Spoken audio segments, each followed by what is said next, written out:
खबरों में आगे बढ़ते हैं और अगली बड़ी खबर से आपको रूबरू करा देते हैं जो कि लखनऊ से है। तो बता दें कि बिहार में जाति जनगणना की रिपोर्ट जारी की गई है।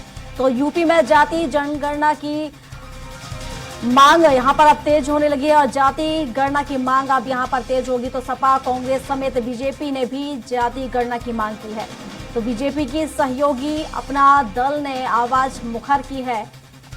सुहेल देव बीजेपी ने भी मांग उठाई है इसको लेकर। तो बता दें कि सोमवार को यहां पर बिहार में जाति गणना की रिपोर्ट आई और उसके बाद से ही अब जातीय जनगणना की मांग की जा रही है।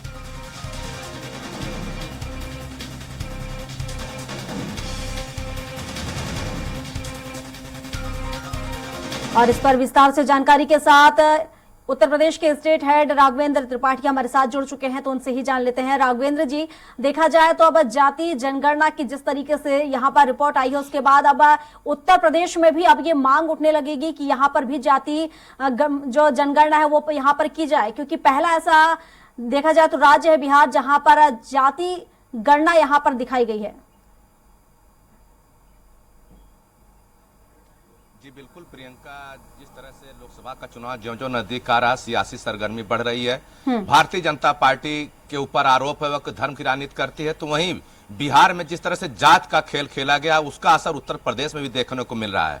और उत्तर प्रदेश में पहला मामला नहीं है। जब मुलायम सिंह यादव पहली बार मुख्यमंत्री बने थे तभी उन्होंने 17 अति पिछड़ी जातियों को एससी का दर्जा दिए जाने की मांग उठाई थी और उसी समय उन्होंने कहा था कि फिर से जाति जनगणना करा ली जाए ताकि सब जितनी जिसकी भागीदारी उसकी उतनी हिस्सेदारी, उन्होंने नारा दिया था कि जिसकी जितनी आबादी हो उसको उतनी हिस्सेदारी दी जाए। तो बिहार में चूंकि लोकसभा का चुनाव है, हालांकि जो जाति जनगणना राज्य सरकार ने प्रस्तुत किया उसका कोई संवैधानिक स्टेटस नहीं है, लेकिन तब भी एक चुनावी माहौल जरूर खड़ा हुआ है।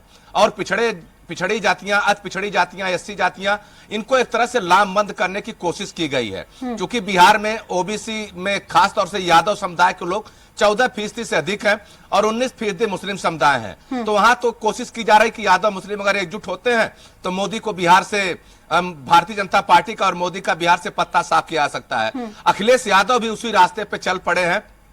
उनकी भी डिमांड यही है कि उत्तर प्रदेश में भी जाति गणना कराई जाए। चूंकि अभी जो 2011 का गणना है उसके मुताबिक एक अनुमान है कि उत्तर प्रदेश में यादव 5 से 6% है, जबकि अखिलेश यादव का कहना है कि यह आबादी 10% से ऊपर बढ़ गई है। इसके अलावा 17 अति पिछड़ी जातियां जो हैं जिसकी सियासत ओम प्रकाश राजभर भारतीय सुहेल देव समाजवादी पार्टी करती है, उन्होंने भी मांग मुखर की है कि जाति जनगणना हो जाए ताकि पता चल जाए किस जात के कितने लोग हैं, ताकि उसी हिसाब से आरक्षण इत्यादि की जो सुविधाएं हैं उनको प्रदान की जाए। अब देखना है कि भारतीय जनता पार्टी विपक्ष के इस काट का जवाब कैसे देगी, क्या करेगी, ये तो वक्त बताएगा। लेकिन इतना जरूर है कि अभी तक जो धर्म का आरोप लगाने वाले लोग थे कि भारतीय जनता पार्टी सांप्रदायिक रूप से बंटवारा कर रही है, वही लोग अब जाति रूप से बंटवारा करने की कोशिश कर रहे हैं। जो समाज है उसको जातियों में बांटने की लगातार कोशिश की जा रही है।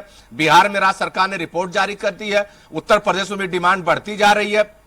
अब देखना होगा कि उत्तर प्रदेश सरकार या केंद्र सरकार गणना कब कराती। हालांकि जो महिला आरक्षण बिल प्रस्तुत हुआ है उसमें साफ कहा गया कि 2027 में गणना होने के बाद इस आरक्षण को लागू किया जाएगा। लेकिन जो विपक्षी दल है वह 2024 के चुनाव को किसी तरह से हाथ से जाने नहीं देना चाहते हैं।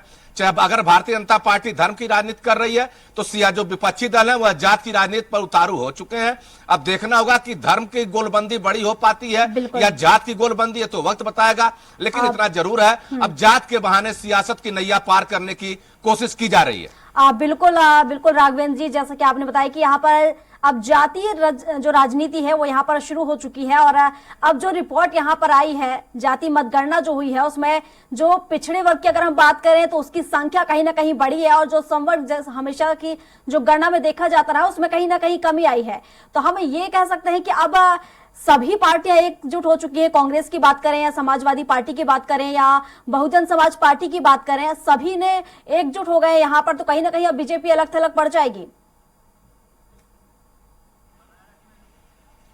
देखिए, भारतीय जनता पार्टी अपने काम के भरोसे जनता के बीच जाने की कोशिश कर रही है, चाहे उज्ज्वला योजना है, चाहे आयुष्मान कार्ड भारत हो, चाहे मुफ्त शौचालय योजना हो, या प्रधानमंत्री आवास योजना हो, मुफ्त खाद्यान्न योजना है। अपने विकास कार्यों लेकर जनता के बीच है। लेकिन आपको याद होगा, जब बीपी सिंह सत्ता में आए थे तो उस समय उन्होंने जो मंडल कमीशन का नारा दिया था वह सब पर भारी पड़ गया था। सभी के दांव पे फीके पड़ गए थे। क्योंकि जाति गोलबंदी बहुत बड़ी चीज है। उत्तर प्रदेश और बिहार की राजनीति, भले विकास का दावा सभी दल करते हैं कि हम विकास के मुद्दे चुनाव लड़ेंगे, विकास के मुद्दे चुनाव लड़ेंगे, लेकिन चुनाव आते आते वह जाति समीकरण पर सिमट जाता है। तो अब देखना होगा कि इसका जवाब भारतीय जनता पार्टी कैसे देती है। रही बात सवर्ण जातियों की संख्या जो घट रही है, उसके पीछे उनकी जागरूकता भी है। और एक संतान, दो संतान से अधिक नहीं पैदा कर रहे हैं। लेकिन जो अन्य पिछड़ी जातियां हैं वह इस मामले को बहुत तरजीह नहीं देती हैं। तो जिसकी जितनी आबादी उसकी उतनी हिस्सेदारी अगर नारा देती है तो एक संवैधानिक संकट भी खड़ा होगा। चूंकि आरक्षण अभी 50% से अधिक आरक्षण देने की व्यवस्था नहीं है। अब देखना होगा कि आगे क्या रणनीति बनती है। अगला लोकसभा का गठन होता है, उसके बाद बिल्कुल राघवेंद्र जी, बिल्कुल सही कहा आपने कि जिस तरीके से जाति मतगणना अब हुई है तो कहीं ना कहीं आरक्षण को लेकर भी अब सवाल उठेंगे। और ये सवाल उठेंगे कि अब जातियों के हिसाब से उसकी आरक्षण उन्हें दिया जाए। आप बने रहिए, एक और खबर पर मैं आपसे अपडेट लूंगी।